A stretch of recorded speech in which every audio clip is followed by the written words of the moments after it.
We're back! We're hungry! And this beautiful, bright, sunny morning finds Apollo Highway on my plate, out on a little back road somewhere in the district of Thane. And what a beautiful day it is. When you're out in such a strong sun, stay hydrated. Very important to do that because nothing in this temperature lives without water and salt. And of course, you can't find salt here because the coast is that way. The water is definitely real. It's wet. It goes down really nice down the throat. And it's important. It's real. It's real water.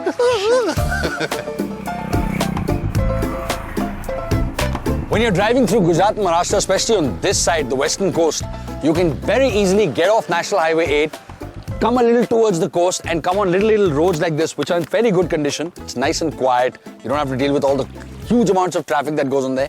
And there's always good food to be found. Down this road short of Mumbai, we have the promise of some Irani food. What's Irani food? That's what they call the Parsis over here. They call them the Iranis, and there's a big community of them over here. This area grows a lot of chikus and a lot of pomelo. And Iranis. And Iranis.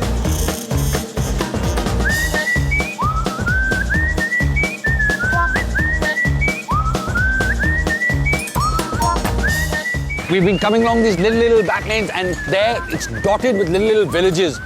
And long before you hit civilization, the smell of civilization gets to you. This is the equivalent of a vegetable shop in any village, except this one has the most popular food item along the coast, and that's fish. There's one kind of fish over here that's been highlighted. This one is the famous Bombay Duck. You want the pretty bumble, the pretty sharks, the ugly bumble, or the dried one? Or should we take them all? I want to get some Parsi food.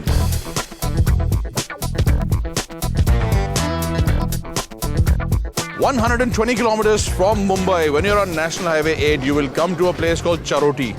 At Charoti, which can also be Char Roti, you will find the Atithi restaurant, hotel, diner, Gift shop, sweet shop, pawn shops, communication, ice cream shop. But predominantly, it is what used to be called an Irani hotel or an Irani cafe. And that is because of all the Parsis that came down here in the 10th century and started places where they could gather and eat. But before we get into the meal, this place has something else that is bound to bring a song to your lips. Come on, we show you.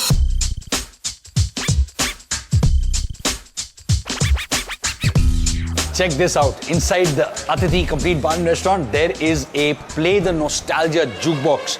And it is so ancient that there is only one man left alive, they say, who lives in Bombay that can fix it. So whenever it goes bloop, they have to bring the guy in all the way. And it's got some really cool old songs. Favorites like Ke Sara Sara, like Every Beat of My Heart, like Traveling Light. In fact, each of those choices, the song names, have been lovingly written out in a pencil by hand. But the $1,000,000 question is, I'm ready to rock and roll, but does this work? And the only way to try it, because I've inserted the coin, is to press the buttons, and I want song N8, and here it goes. It's moving, it's moving, it's moving. Something is happening.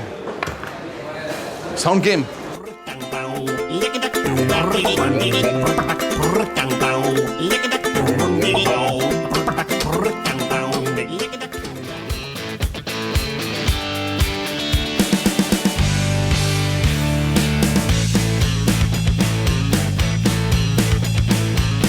Whoa. Oh man, it really helps with your appetite if all your food comes gift wrapped. So that is the chicken facha, and that is the Kentucky chicken. And if you order these, you will get the bird for free. And very soon the vegetarians are going to start crying because there's 5 things that Rocky's got. Nothing. Finally, one vegetarian dish. The veg dhansak and bhindi kurkure. Ready to dig in? I was born ready. This is the egg poro. And what it is a traditional Parsi omelette. It's got onions, green chilies, coriander, salt, turmeric, red chilies, and even a touch of garam masala. So this is the amalgamation of 2 great cultures with, of course, the pav bun. What I've got is the veg version of the dhansak, and I can see a lot of Parsis out there wincing. And what is dhansak? It's a mixture of lentils, vegetables, and a whole bunch of spices, especially cumin. Dhansak traditionally will have goat meat in it. It's a dish that's very often cooked on a Sunday because it takes a lot of time to prepare. Served with rice. This is new. I haven't had this with dhansak before, but they've given some sort of aloo cutlet. The other thing I've got here is a dana gosh. Now this has possibly 2 reasons why it's called a dana. One, it has peas. And the other one is that it has methi or fenugreek. And when you add that into mutton, for those of you who cook, you know that's a very strong taste. So that's about all that you're going to pick up. And I think one of the reasons why I love Parsi cuisine is because the meat is cooked for a long time till it turns really tender. And those spices really come together well. Now this restaurant doesn't do just Parsi food. It's got a huge range of food. They got Punjabi food, they got continental food, they got Chinese food, they got soups. And so from the Punjabi thing, I picked up bhindi kurkure. What I was hoping for was deep fried bhindi the way we do it in Punjabi style. But this is raw bhindi with a lot of masalas that have been added, including sesame seeds for some reason. And it's mildly crispy. This though, the chicken farcha, which is a leg piece, traditionally fried with a crumb and egg batter, and that is a really, really wonderful version of the ever gaining popularity fried chicken that you're getting at fast food centers. But I can tell you this, nothing that you get over there is as good as this, because this is huge on flavor. The other thing I've ordered is this, the chicken Kentucky, and the only reason why I ordered it was to compare it to the chicken farcha. And I can tell all of you fancy fast food loving people out there, nothing beats the original taste of India, even though it is only 10 centuries old, which is fairly new in the Indian context. But this chicken Kentucky is making me feel like doing my new dance, which I call the squirm. Come on, let's squirm again, like we did last summer. You saw it here first. And in case you think this is a dance of celebration, it's not. It's a dance of despair. That means I don't like that food. But what I do like is this. And this one is just going to make me hum. Hum, hum, hum.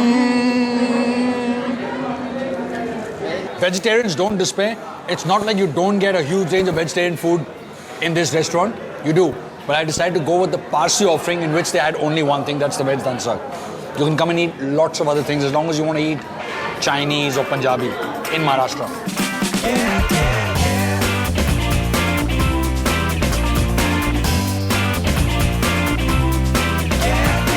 The reason why the Parsi restaurants gain popularity is because they serve this really well-made, spicy, tangy food at very, very reasonable prices, and they provide a sort of community sit down together, have a cup of tea kind of place. With the advent of all different kinds of foods, they've had to do what this restaurant has done, which is take on board chicken Kentucky and Chinese and God knows what all other influences. There's a lot of options, but a little less characters.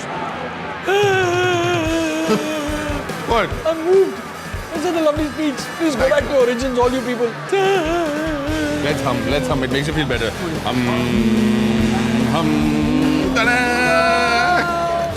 On that happy note, it's time for Rocky and Mayur's report card. Rocky, taste. Irani food, 8. Other food, 4. 7. What about ambience? 6. Agreed, 6. How about the service? Service is very, very good. Very good. Smiley guys, 8. 7. How about value for money? I've had only 2 dishes and I'm not super excited by either of them, so I'll give it a 7. I like the prices. Very reasonable, good portions. I'm going to give it an 8. All right, come on, hurry up and finish up.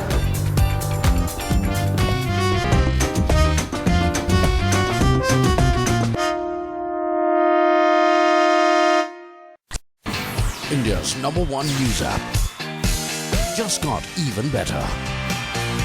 Download NDTV's new app. Fully optimized for retina display. Full screen view. Faster response time. And Sudoku. NDTV's new iPad app. Download now.